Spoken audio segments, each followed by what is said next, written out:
All right, guys, welcome back to Top Corner Podcast with Juan and Omar, Champions League edition again.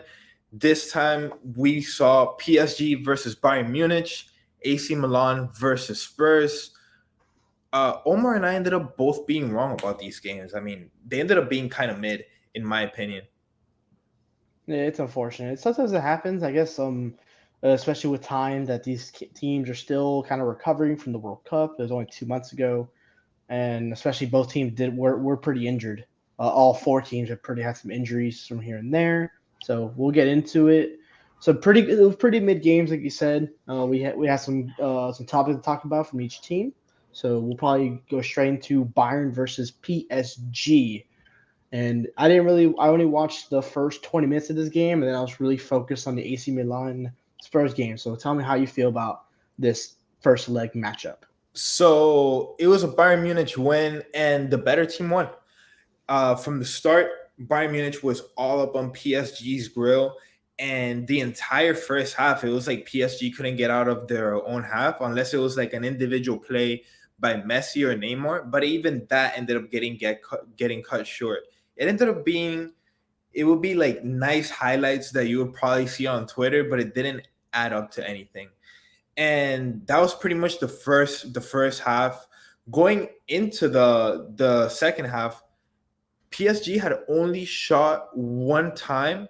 It had been off target, and it was the free kick that Messi ended up shooting at the end of the half. So PSG looked really flat. They looked really off, and Bayern Munich was just bullying the midfield. One of the key matchups in the first half was Kingsley Coman versus Akraf Hakimi. This matchup, and then it ended up getting Hakimi really frustrated, dude, just because Coman was Hakimi couldn't deal with Coman on the defending end. Coman was always able to beat him in speed or with a move. And when it came to Hakimi trying to get the ball and come to the midfield, Coman was always putting the pressure, and Bayern was always coming to pressure with two guys, and then one guy trying to, in a way, trying to block the passing lane while being on his mark. So Bayern were pressing all up on PSG's own third, and it was successful. They were able to maintain that, and when PSG was able to get past midfield, it would just be choking them out with pressure to the point that any player that would get past the midfield with the ball ended up just being on an island, dude. Yeah, and then it's just in general with how this game went. Bayern, as we see on the stat line, 18 shots, 7 on target, compared to PSG's 9 shots, 4 on target. Dominating the shots department and attacking. And it's definitely the PSG. Their win condition is Mbappe, their best player in the world currently, best player. It's unfortunate where when he got injured, and he will probably be ready for the second leg. I think PSG may just put all their eggs in one basket, maybe drop some games in the League One. They still have a nice little gap, so maybe they can just afford to drop those games and then pick it up later and try to knock out going to Munich to hopefully get back into this leg. Yeah, dude. So, and speaking of Mbappe, he ended up coming in the second half, and it was crazy because he came in the 57th minute for Carlos Soler, and even after the second half had started, before Mbappe came in, PSG looked the exact same. Bayern was just putting on the pressure. Whatever halftime adjustments that Galtier tried to make, PSG's coach tried to make at halftime, it wasn't working. It wasn't working at all. And then, 57th minutes comes around, team isn't showing life. Galtier decides to put Mbappe in, and what does Mbappe do? He takes over the fucking game by himself, dude. He takes over the game, and it's crazy how this guy, he's been out for 3 weeks, and he was off on some passes, so you could clearly tell that he was rusty. But even with all of that, he was still the best player on the field, dude. And he was able to get past his guys with speed. He was always able to create disbalances or skill move or pull any type of trick from his bag. It was crazy to see. And PSG ended up having three shots in the second half. All those three shots came from chances from Mbappe. Mbappe had two shots technically. One of them ended up being saved. The other one ended up being offside. That one ended up being on a goal. And I mean, let's talk about it. It's an offside. When you look at the VAR, it's a clear offside by Mendes.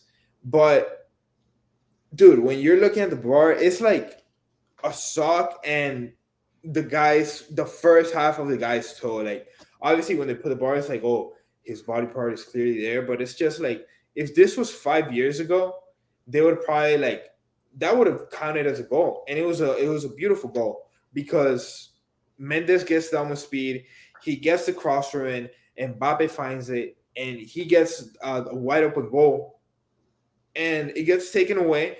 They celebrated and everything, so it's counting. It was going as it counted, and then when they're putting the ball back in the midfield, so Bayern can kick off, they're like, "Oh no, we got to look at the VAR." They look at the VAR. They're like, "Oh, his sock was ahead of Bayern's last defender, so it's gonna be an offsides." Yeah, and definitely Jan Sommer definitely had a pretty good game, and especially the entire Bayern defense. They've always played a hard rock defense, and it definitely proved it today. As I was just seeing a replay of the offside, and I see what you were saying, just to continue to kind of understand. Again, I didn't watch the game for PSG Bayern. I would probably wanted to watch the game more, but I felt like I had like in England. I thought AC Milan Tottenham would be maybe a better game because a little lower quality squad, injuries, maybe there's a little more goals, but it was about the same. So you mentioned injuries, and injuries ended up playing a key part of this game because Kingsley Coman, who ended up being the player of the game, in my opinion, he ended up getting the man of the match. He ended up getting the goal, and when the goal comes around, it's on a cross, and Coman finds it on a volley. It's a volley in a way. He kind of just hits it in, but this was a completely savable ball, dude. Donnarumma's falling on it, and it looks like if you're watching the slow motion and you don't know what happened, like you think Donnarumma saves that, like his body's falling on it, and somehow it still gets behind him, and it gets behind the net. So that was the goal, but Coman ended up being the player of the game. I told you what he was doing in the first half. It was a bit more of that in the second half as well, not as much, but he ended up getting injured on a nasty tackle by Kimpembe. I mean, Bayern PSG were trying to do their thing to take kind of take him out of the game, hit him here and there, tactical fouls. But Kimpembe just came in with a violent slide tackle, and Kimpembe's right foot, which was his planning foot when he was in stride, ended up getting his ankle ended up getting bent inwards. He was clearly down in the floor with pain. He tried playing through it, but he ended up getting subbed off. Hopefully it's nothing serious because him along with Pavard were some of the best players. Pavard didn't have a good second half, and he ended up actually getting sent off because he had a tackle coming up in the 90th minute on Messi. He already had a yellow, so he got the second yellow. He ended up getting sent off. So Bayern ended up playing with 10 right there for the last 3 minutes, but they managed to hold off on the 1-0. And in my opinion, PSG got a bit lucky that in the first half Bayern didn't score because it could have been a 2-0 easily. And Mbappe played great. He did what he could, but clearly he couldn't get behind the net. Yeah, and then that red card maybe played difference in the Allianz Arena over in Munich. So Benjamin Pavard, one of their fullbacks, I think he plays right back. If Cancelo plays left, I believe. Well, Cancelo can play both, but Yeah, and then the other highlight of this, Cancelo, he ended up getting subbed off in the 46th minute. There was reports that Cancelo wasn't doing good in Manchester City before getting loaned off, and he just looked off. Like he did a lot of City plays. He did one play where he tried to, off the outside of his foot, tried to lob it off the first touch and just ended up sending it like 30 yards out of bounds. It was crazy. Like just moves like that, and you could tell that after that Bayern's coach wasn't going to take it. He just got taken out. And yeah, dude, Cancelo bust alert. I mean, we're going to have to see because It's early. Bayern had a lot of good players today. Joao Cancelo was not one of them. So yeah, that was our recap for PSG Bayern. Omar, anything else you want to say? All the I've seen a lot of the Twitter feed right now on mine, on my part at least, is a lot of Madrid fans shitting on Messi.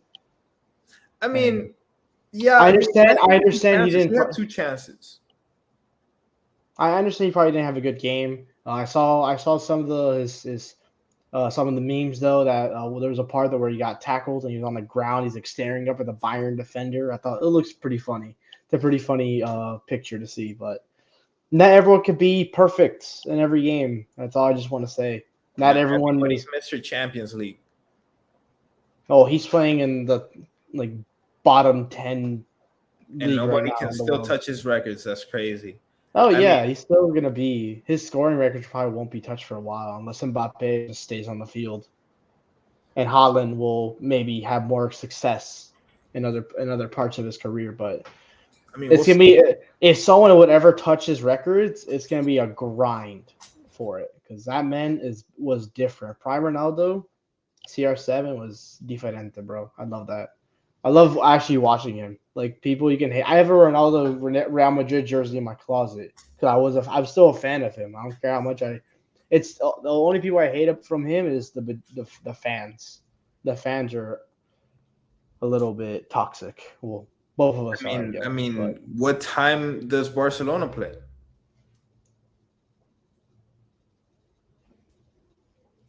I hate you. All right, so that was our PSG versus Bayern recap. Thank you guys so much for tuning in. Let me go ahead and get this out of here. You see the ads right there in the bottom left, at Top Corner Pod on TikTok, at Top Corner Pod on Twitter. Make sure you guys follow us, check us out, subscribe if you haven't already, and like the video if you fuck with it. Thank you guys so much. And yeah, that was our quick recap right after the game ended. We'll see you on the next one. Peace.